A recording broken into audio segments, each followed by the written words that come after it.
So as a lot of you may already know, last weekend we had D&D Live, which is an incredible event presented by G4 and the Wizards team for Dungeons & Dragons, to be able to kind of discuss and show off a lot of the new things that are going to be upcoming later on this year for D&D. In addition, there was a lot of just fun talk and discussion, some one-shots that were kind of showing off a little bit of the new stuff, and there was a whole big charity drive. Overall, the event was really cool. It was a lot of fun to watch here and there, but most importantly, and I think what a lot of us are most excited for, is there was a ton of announcements for things to come this year, and that is what we are going to be talking about in this video.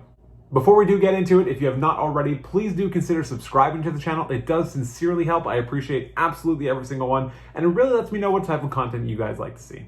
But without any further ado, let's just get on into it. So the first major reveal was obviously a little bit less of an announcement, because we already knew that the Wild Beyond the Witchlight was going to be coming out in September of this year, but we did get a whole lot more information. So for those of you that don't know, with the Wild Beyond the Witchlight, this is the first time in Dungeons & Dragons 5th edition that we'll be able to actually have a full campaign set in the Feywild, which is another plane of existence that sort of mirrors the material plane.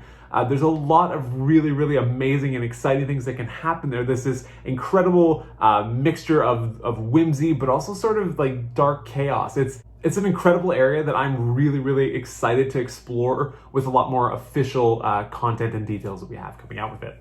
So as far as new details go, we do know that we are going to be getting two new playable races. We are going to be getting the Fairy and the Herongon. Both of these did appear in an Unearthed Arcana earlier this year, and they're obviously going to have some kind of a revision. The Herongon also had a name change. It used to be the Rabbit Folk. So there is that, which is really cool, really exciting. We do also have two new backgrounds that we're able to choose from. We have the Fey Lost and the Witchlight Hand. We don't have a significant amount of detail about exactly what these entail and how they work, but it is always really exciting to get new player options to choose from. Another thing that I think is really cool and I'm really looking forward to with this adventure is that Wizards is introducing this whole concept known as the Witchlight Carnival, which will actually be really cool because there's going to be a lot of things that you can sort of pick up and drop into your own game, even if it's not taking place in the Feywild.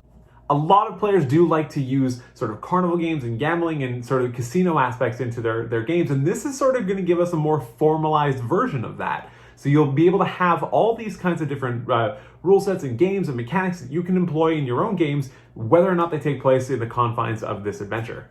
One thing that they're also really strongly advertising about here is that we are going to be getting new options to resolve various encounters that do not specifically rely on combat.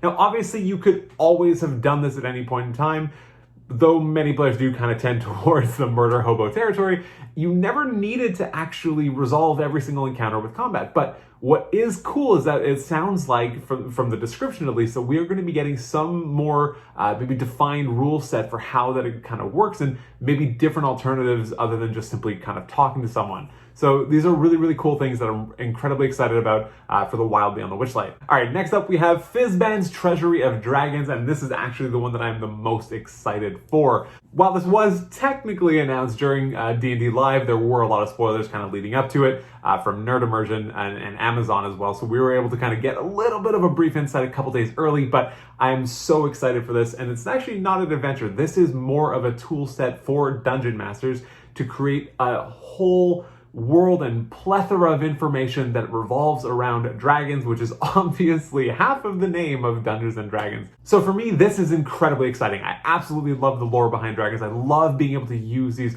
incredibly powerful and all-knowing beasts in my games, and I do think that the Monster Manual left a lot to be desired.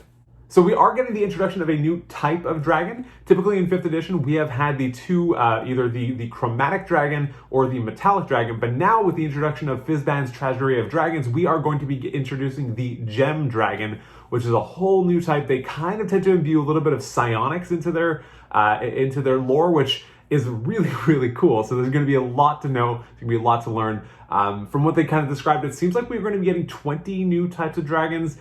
How much of that is sort of the different age groups, like the sort of young, adult, and ancient dragons, is a little bit unclear at the moment, but I am hoping that we do get a wide selection of new dragons to choose from. Additionally, we are going to be getting some more backgrounds and races to choose from. We are also going to be getting some of the new draconic subclasses that were tested for the monk and the ranger as well. All of this was done earlier on in an Unearthed Arcana, but obviously, again, there are going to be tweaks and adjustments that have been made to it to make it a little bit more probably competitive with the current context of D&D.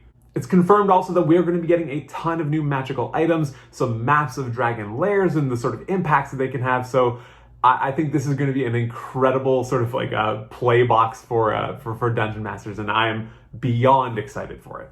And we did also get a release date with Fizban's Treasury of Dragons being released in October of this year. So the final sort of announcement / reveal that we got from D&D Live is Strixhaven, a curriculum of chaos. So obviously this is that sort of Magic the Gathering meets Dungeons and Dragons experience, which a lot of people are really looking forward to. A lot of people who do play both games, such as myself, are really kind of looking forward to this melding of our two sort of passions.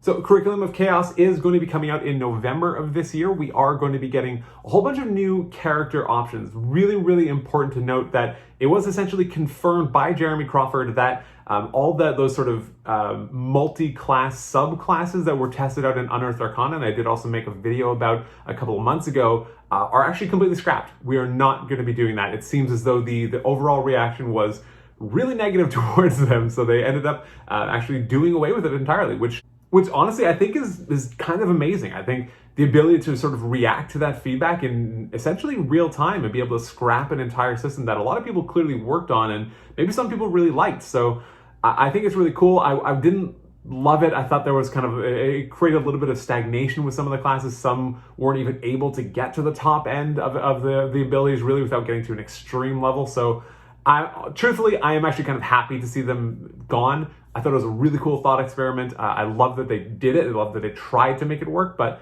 clearly it didn't, or the reaction was just really not generally positive for it. So in addition to all the magical items, there's over 40 new monsters that are going to be included in this. There's also going to be a campaign that is going to take adventurers from 1st to 10th level. So it's a pretty wide stretching campaign, and it's sort of going to take place over the idea of sort of their entire school life. So Strixhaven is a magical school. There are 4 years, and you'll be able to sort of participate in classes and take on jobs and do all these kinds of things. You'll be able to do extracurricular activities. There are actually a lot of new mechanics that they're going to be exploring within Strixhaven, which I think is really cool. Because if you want to just take any of these things and sort of strip them out of the context of the sort of Strixhaven campaign setting, you can actually incorporate these into any game that you want that you're already running. You know, being able to have sort of these relationship points and to be able to have a job and to be able to understand sort of what these sort of like side quests and activities and extracurriculars, you could obviously reskin and rename that to be anything you want. I think it's really cool that we're actually getting formalized rule sets for all of these things. So there's a lot to look forward to with a curriculum, with Strixhaven, a curriculum of chaos. Going forward. So this is definitely one to watch, and obviously it does come out in November of this year. So as you can see, there is a ton to look forward to towards the end of this year. In September, October, and November, this is going to be an action-packed year for Dungeons & Dragons fans, so I can't wait. I'm sure a lot of you can't wait. But please let me know down in the comments, which of all of these 3 books are you the most excited for? Which one are you looking forward to, and why? Let me know down in the comments. Let's have a discussion. I'd love to engage with you guys as much as I possibly can. But otherwise, take care.